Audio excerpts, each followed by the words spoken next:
You'll never believe what he gave me for Mother's Day. You'll never believe what he gave me for Mother's Day. It was a washing machine and bird feeder. To be fair, the washing machine was a necessity. It was. And it wasn't technically for Mother's Day, I don't guess. It was an emergency purchase after our 13-month-old washing machine died after a 12-month warranty expired. Sad day for us. Yeah. We're the proud new owners of a Speed Queen, which it should never die according to what people say. That's what they say. So what we really gave Amanda for Mother's Day, and we'll show you evidence. Some footage. Is a bird feeder that has a camera. And so far we have one very frequent visitor that we have nicknamed Freddie, seen here. And it took a few days, and mostly because it rained for 3 days straight once we got the bird feeder, so I think that kept him away. But then since he found it, he has been eating, basically living there. Yeah. He's got a buffet. Yeah. Okay, what did we do last week? What was the week like? So we had a big day for Keller Williams. Yeah, Thursday was Red Day, which is our annual day of service where we go and serve locally in our community. And we were at Hope House of Hospitality in Jackson. They let patients who are receiving treatments at hospitals who live 45 miles or further away stay for free. And so we did some different things there. Scott and some people built benches, put together benches.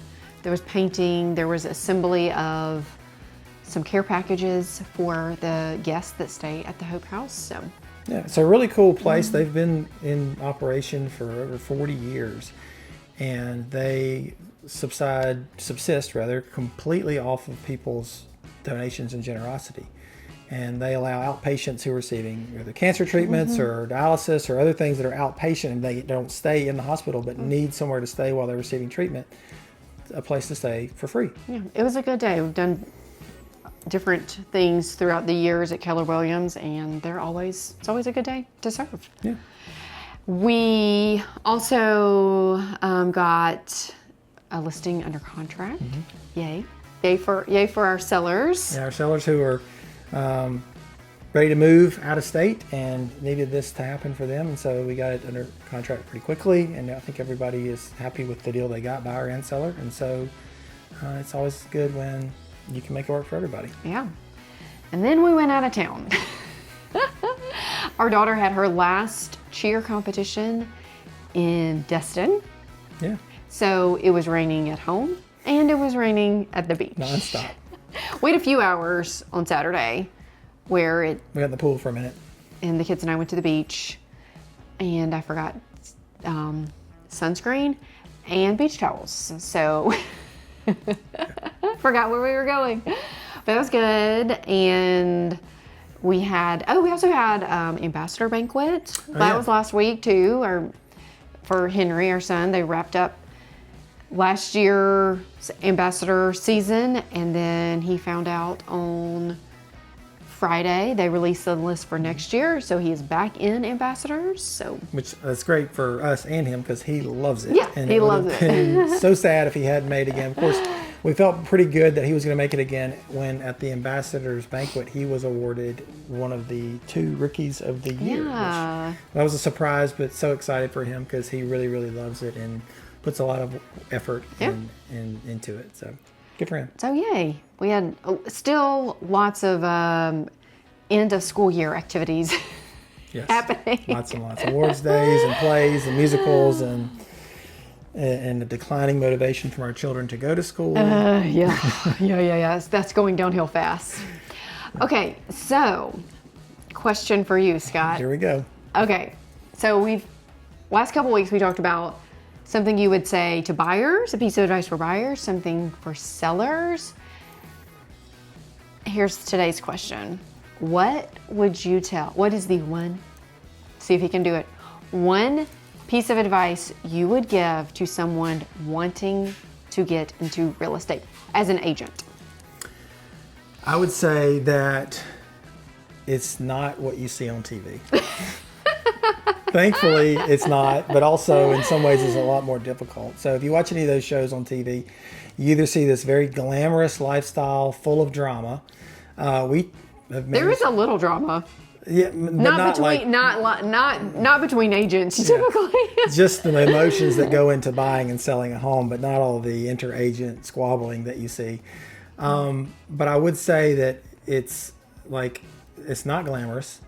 It is a lot more work than you think. And I think there's this impression that you just go and look at houses all day or go stick a sign in the yard and that's it. And it's far from that from reality. And so I would say it's very, very difficult to do on a part-time basis. You have to be able to have a very, very flexible schedule because while it's your job and you're trying to in some ways keep business hours, the people that you're working with, it's not their job. It's the things they try to take care of outside of business hours. And so you end up doing a lot on nights and weekends, and you kind of have to adjust accordingly.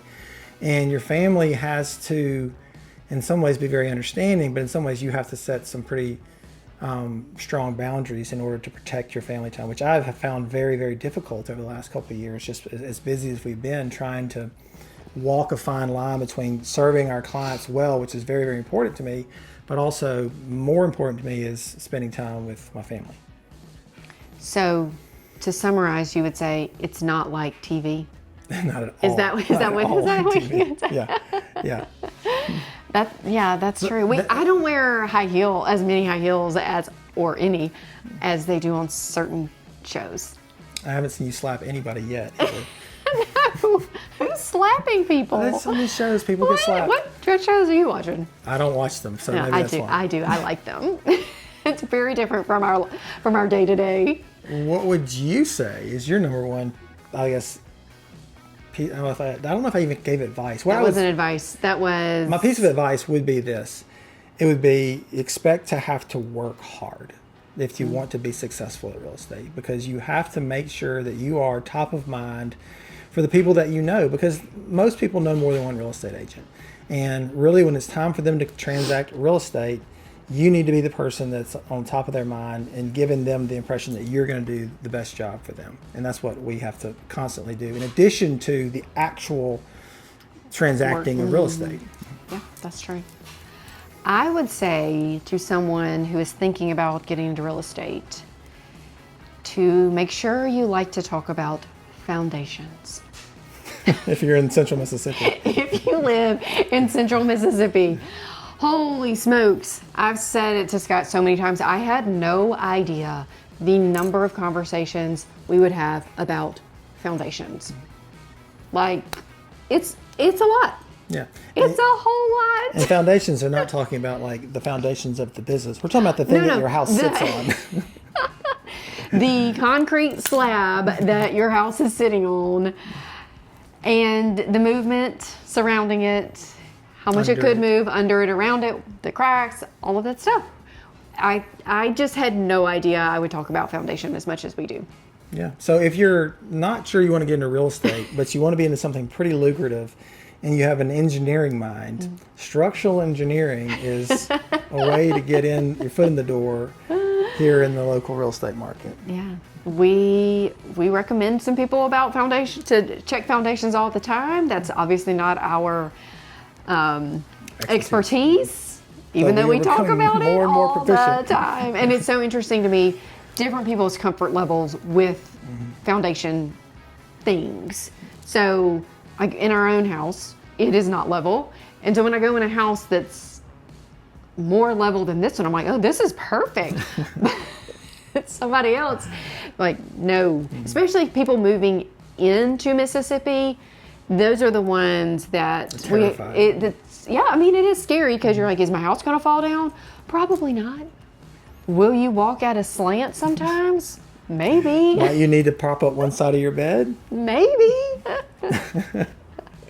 But there are other things that I would tell someone, but that comes to mind as just, and it's not my favorite topic either. It's so unglamorous. It's not fun. It's not fun. But I do appreciate people who are like, we get it. It happens. It's a reality of living around here for the most part. It is. Yazoo clay. Do you want to talk about foundation? No, I don't. No. Okay. So to wrap it up, expect to work hard. Expect to talk about, if you're in Central Mississippi, expect to talk about foundations a lot. Yes. That's it. That's all you need to know. Yep. But seriously, this is not a plug, but if you're serious about real estate and want to know more about it, we're always happy to talk to people and tell them about our experience in real estate. And so let us know. That's right. If you want to talk about foundations, please don't. Don't call me. Just kidding. Okay, bye. Bye.